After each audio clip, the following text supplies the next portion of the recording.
TV-იმედმა გვამცნო საქართველოს გლობალური შიმშილის ინდექსით საუკეთესო ქვეყნებს შორისაა. ეს ქართულ მოოცნებამ თქვენ სპეციალურად გითხრათ ამ ფორმით, რომ საკუთარი პოზიციები გაიმყარონ და დაგაჯერონ.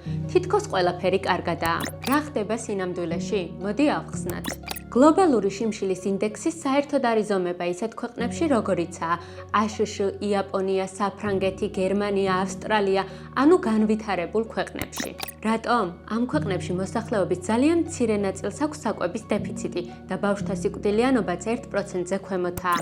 ანუ შიმშილობა რა არის პრაქტიკულად არ იციან, ჩვენგან განსხვავებით.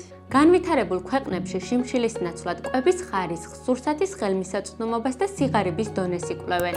ეს ინდექსი კი იმისთვის შეიქმნა, რომ განვითარებად ქვეყნებში გაზომოს შიმშილის სიღრმე. საქართველოც განვითარებად ქვეყნებს შორისაა და კი, სომალთან შედარებით უკეთესი მდგომარეობა გვაქვს. ამიტომაც მოხვდა საქართველო იმ ქვეყნების ნაწილში, სადაც შიმშილის მაჩვენებელი დაბალია.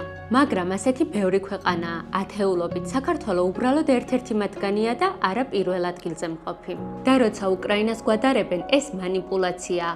ომში მყოფ ქვეყანას და მათივე თქმით მშვიდობიანს ერთმანეთს როგორ ადარებენ. ამ დროს ჩვენ გვაქვს მშვიდობა, გვაქვს სიმშვიდე ქვეყანაში და გვაქვს ორნიშნა ეკონომიკური ზრდა. აბა გერმანიისთვის შეედარებინათ, ან ავსტრიისთვის.